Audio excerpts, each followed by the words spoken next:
Senator Jonathan Reeves of the United States slumped over his desk in his Washington, D.C. office, his lifeless eyes reflecting the soft glow of the Capitol building outside. His staff found the next morning his coffee still warm. No bullet wound, no sign of a struggle, just a dead man in his prime. Within hours, similar reports surfaced from around the globe.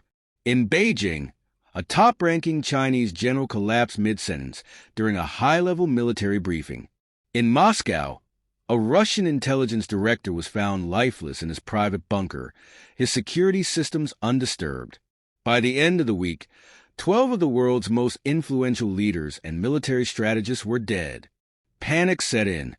Intelligence agencies scrambled for answers, but forensic teams found nothing. No poisons, no signs of forced entry, no digital evidence of hacking or cyber attacks. The deaths were clean, surgical, precise. It wasn't until the CIA and MI6 began cross-referencing classified surveillance footage that they found something unusual. Security cameras, satellite imagery, and drone feeds all showed the same anomaly. Flickers in the air, barely perceptible distortions, appearing near each victim moments before their death. At first, analysts dismissed them as camera glitches. But when enhanced and studied further, the flickers revealed something horrifying. Humanoid figures moving through shadows, blending into their surroundings like living ghosts. The assassins weren't human. The Elysian Dominion, masters of the hunt. For centuries, humanity speculated about life beyond Earth.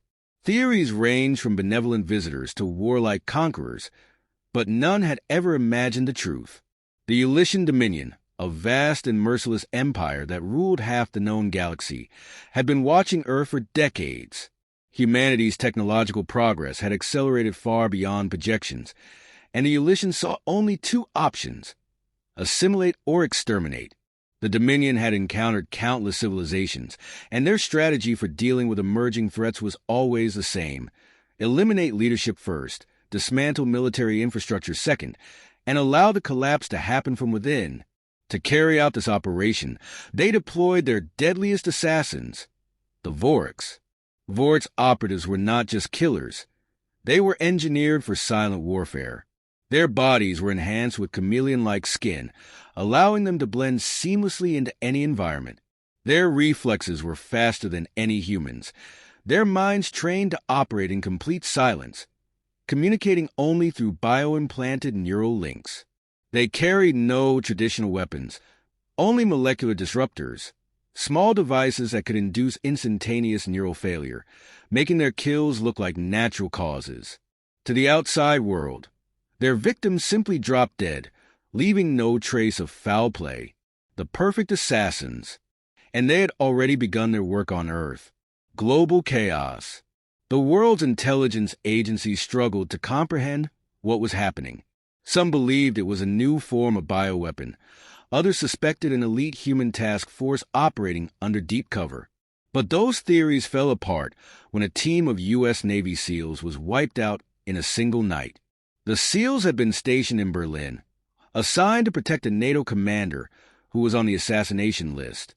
Surveillance footage showed nothing unusual until the commander clutched his chest, gasped, and fell over dead. Then, just seconds later, the SEAL team fell one by one.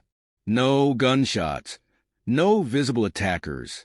Their heart monitors flatlined in perfect synchronization. Pentagon analysts reviewing the footage could only watch in horror as one of the SEALs, Sergeant Kyle Briggs, seemed to sense something at the last moment. He spun around, raising his rifle, and then his head snapped back violently, as if struck by an invisible force.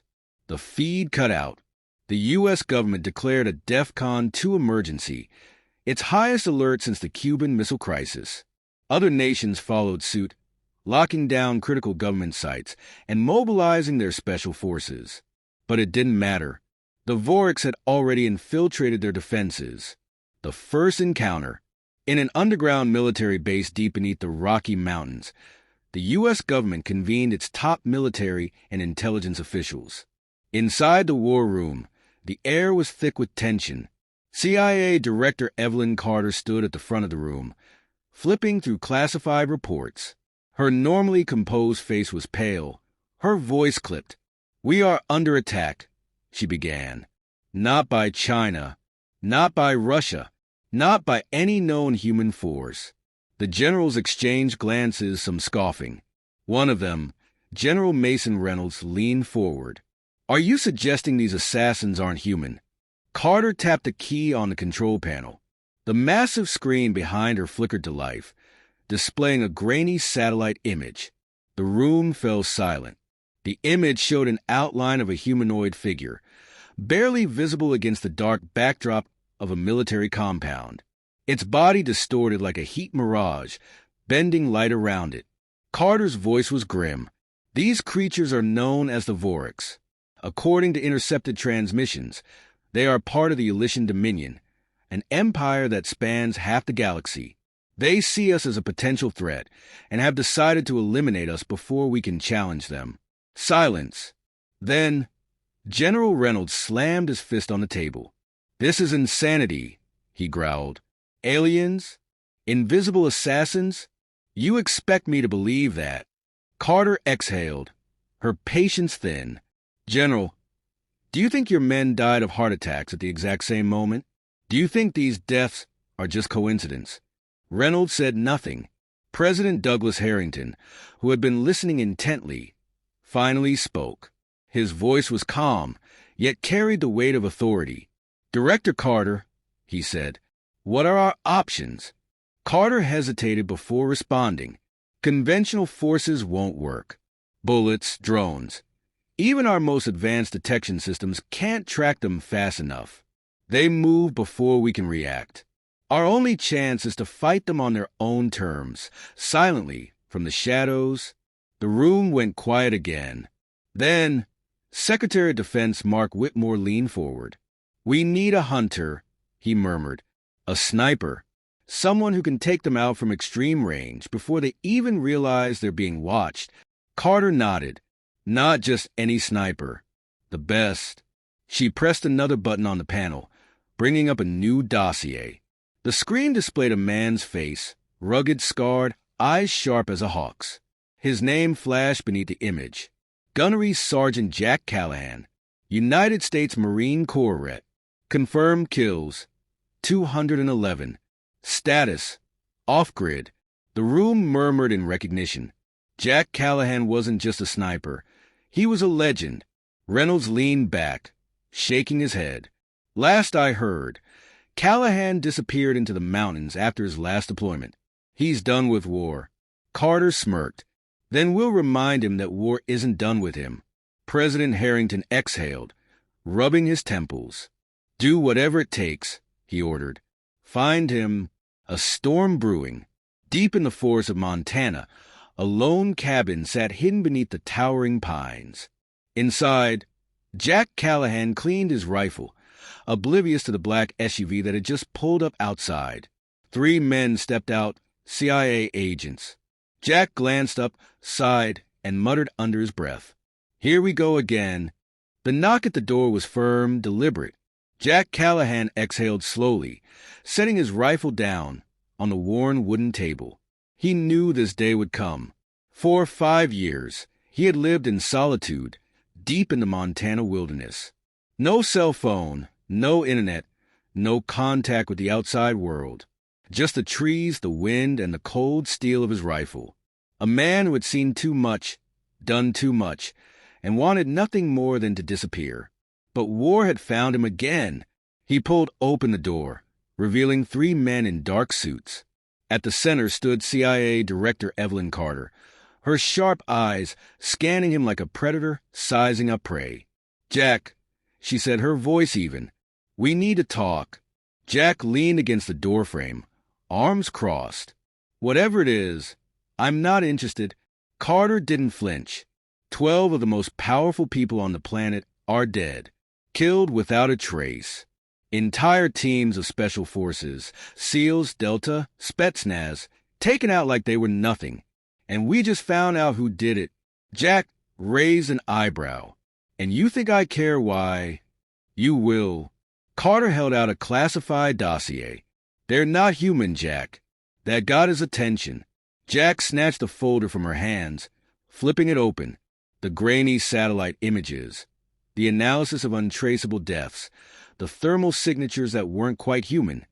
It all pointed to something out of a nightmare. "You're serious," he muttered. "As a heart attack," Carter replied. Jack rubbed his jaw. "And you want me to do what? Charge in with a rifle and shoot some aliens?" Carter's expression didn't change. "Yes."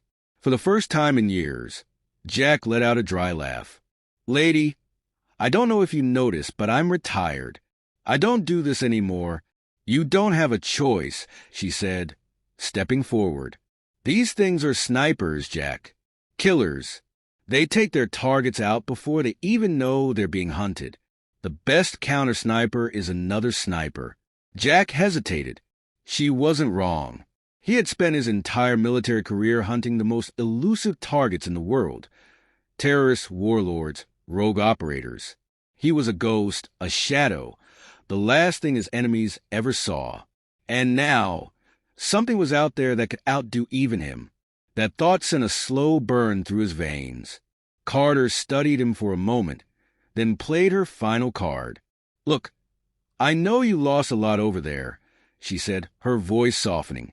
"The men we sent before you, they all died because they didn't see the threat coming. But you're different. You're the guy who sees death before it arrives." Jack stared at her. Memories flickered in his mind. The long nights in the desert, the silent kills from over a mile away, the feeling of a perfect shot hitting home. Maybe he was done with war. But war wasn't done with him. Jack sighed. "What's the job?" Carter allowed herself a small smile. "Pack your rifle. You leave tonight. The first hunt." Jack was back in the world he had left behind. By the time they landed in Washington, D.C., the CIA had compiled every scrap of data on the Vortex assassins. Their attacks followed a pattern. Eliminate key military and political figures, then vanish. But there was one flaw in their strategy. They always took the shot from long range. Jack studied the files in the dimly lit operations center. The Vortex weren't using traditional weapons. Their kills came from some kind of energy-based sniper rifle, silent and undetectable. "Ever seen anything like this?" Carter asked, standing beside him. Jack shook his head. "No, but I know one thing. Snipers always leave a trail." Carter nodded. "That's why you're here. Our latest intel says the Secretary of Defense is their next target. They'll strike in the next 48 hours. Jack leaned forward, scanning the city map. "Where is he going to be?" "Classified meeting. Downtown. Heavily guarded." Jack smirked. "Not heavily enough. Washington Monument, 2 a.m. Jack's rifle was ready, perched atop the Washington Monument. He had the perfect vantage point over the Secretary of Defense's location, a heavily secured building near the National Mall. Through his high-powered scope, he scanned the rooftops, the windows, the alleys. Nothing, but he knew they were out there. Snipers operated by a code, an instinct. If Jack were hunting a target, he'd position himself where the shot had the least wind interference and the highest probability of a clean kill. That meant elevation, darkness, and a perfect escape route. Jack swept his scope across the skyline again. There, a flicker, barely visible against the city lights. His heart slowed. Inhale. Hold. Exhale. He adjusted for distance, windage, and the unknown effects of alien technology. Finger on the trigger. Through the scope, he saw the faint distortion move. The Vortex assassin had positioned itself perfectly. Its rifle aimed directly at the Secretary of Defense's window. Not today. Jack squeezed the trigger.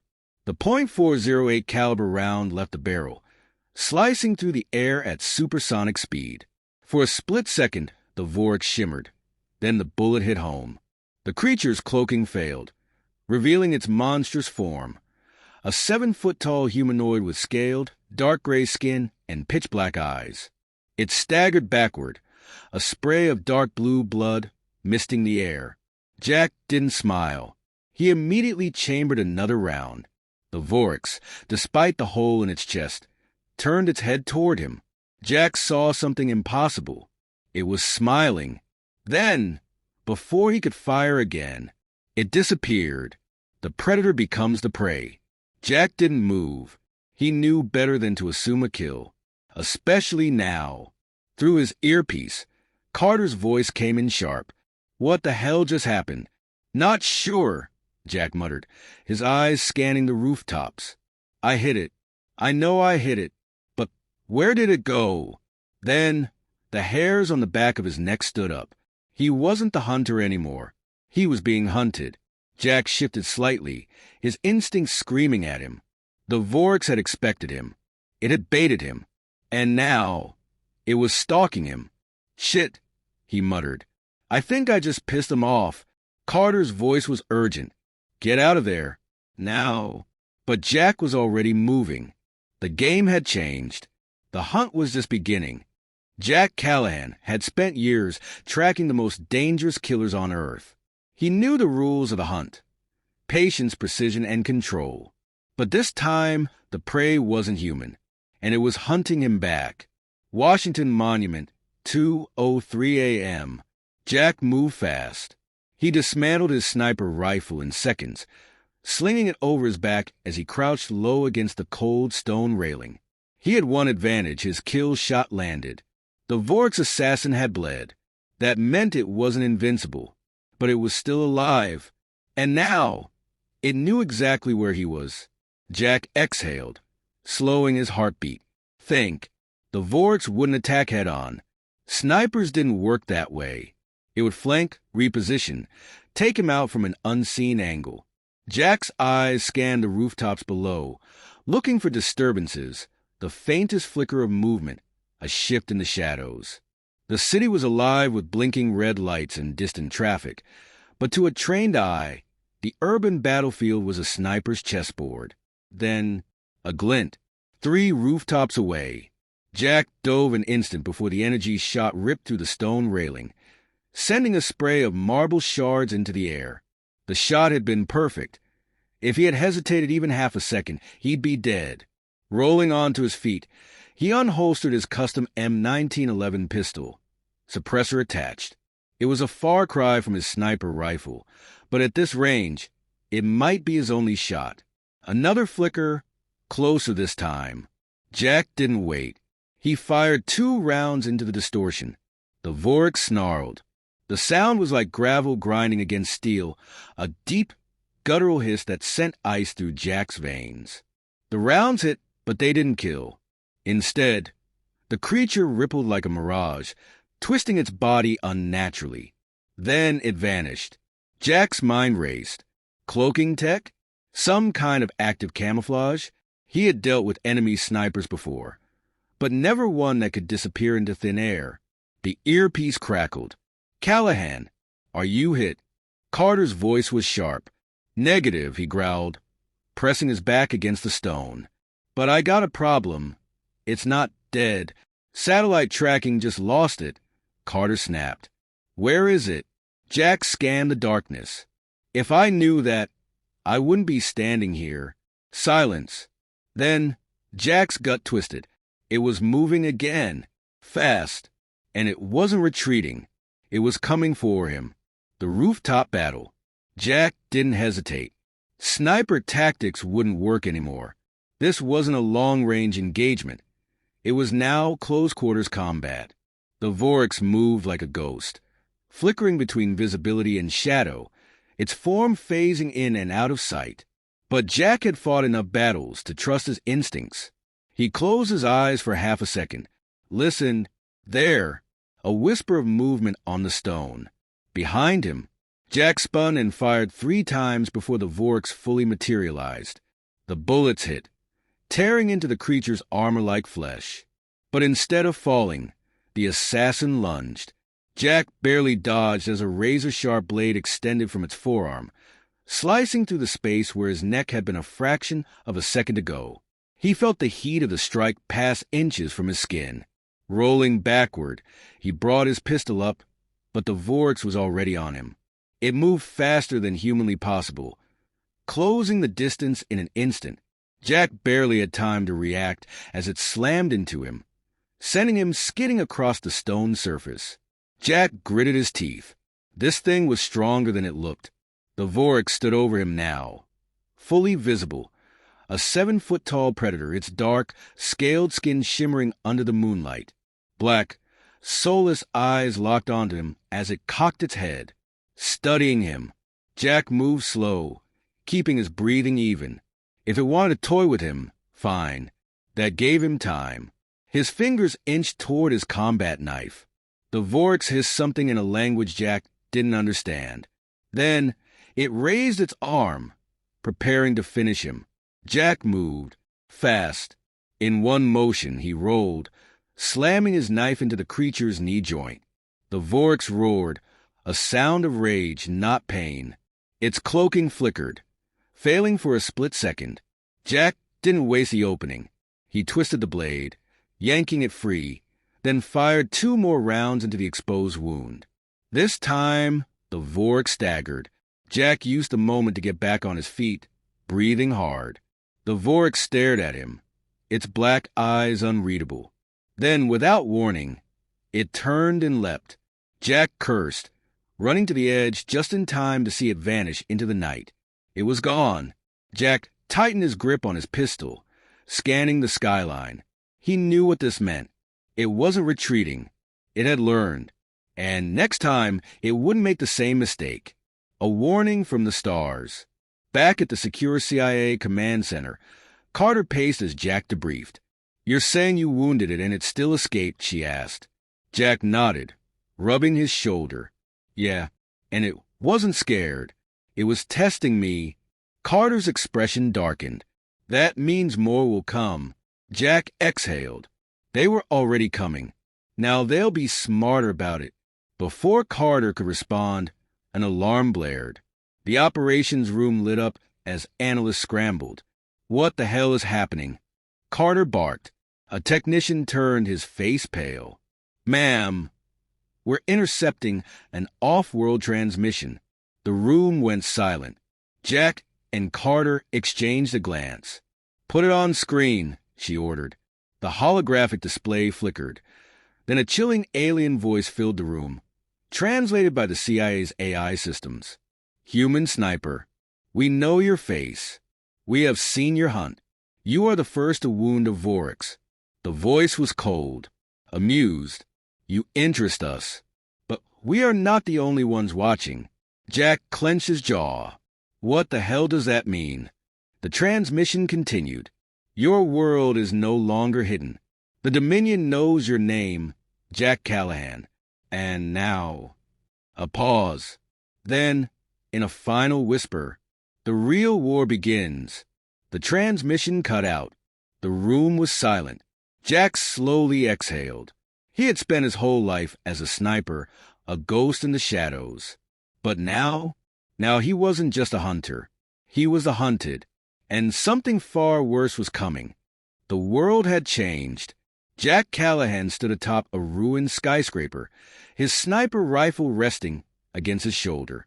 Smoke and fire filled the night sky, and the city below burned under the weight of a war humanity never saw coming. The Dominion had arrived. They didn't come in secret like the Vorax assassins. They came in force, warships tearing through the atmosphere, energy weapons reducing entire cities to rubble. Nations fell overnight. Governments crumbled. Earth's best warriors fought. But the enemy was unlike anything they had ever faced. And now, Jack was staring at the final battlefield, the last stand. The Pentagon lay in ruins. Washington, D.C. was no longer a city. It was a war zone. What remained of the U.S. military had fortified the National Mall, turning it into humanity's last offensive position. Soldiers, ex-special forces, and resistance fighters were dug in, fighting with whatever they had left. Jack was positioned on the highest remaining structure, a half-destroyed skyscraper, giving him a clear line of sight over the battlefield. Through his scope, he saw them coming. Hundreds of Vorax shock troopers, moving with inhuman precision. Behind them, towering Dominion war machines, their sleek, alien designs glowing under the fires of destruction. And at the center of it all, the Vork's general, the one who had sent assassins to Earth, the one who had marked Jack. This was his final target. Jack exhaled slowly. Inhale. Hold. Exhale. The wind was perfect. The shot was lined up. Then the general turned. It looked directly at Jack and smiled. Jack didn't hesitate. He took the shot. The .50 caliber round left the barrel, ripping through the air at supersonic speed. The general's expression didn't change, but it didn't have time to react. The bullet hit between its black eyes. A perfect kill shot. For a moment, nothing happened. Then the Vork's forces hesitated. Their leader, their commander, was dead before the battle had even begun. Jack didn't stop. He cycled the bolt, lined up another shot, and fired again. Another Vork's dropped, then another, and then humanity roared. The soldiers below, seeing the alien hesitation, charged. Machine guns thundered, missiles screamed, and explosions lit up the night. What should have been a slaughter turned into a desperate last stand. Jack kept firing. One shot, one kill. The only thing he had ever known. Until a shadow fell over him. Jack looked up. A Dominion warship hovered above, its cannons glowing bright. He had seconds. Jack smiled. Worth it. Then the sky erupted in fire. Epilogue. The legend of the last sniper. 1 year later, the war was over. Humanity had won, but at a cost. Entire cities were gone, millions dead. But Earth still stood. And Jack Callahan? They never found his body. Soldiers told stories of the American sniper who took down the Vork's general, turning the tide of battle. Some said he died in the final explosion. Others believed he escaped, a ghost once more. But deep in the mountains of Montana, in an abandoned cabin, a single sniper rifle rested against the wall. And if you listened closely on cold winter nights, you could still hear the wind whisper, "Inhale. Hold. Exhale." The last sniper never missed. The war may be over, but the hunt never ends.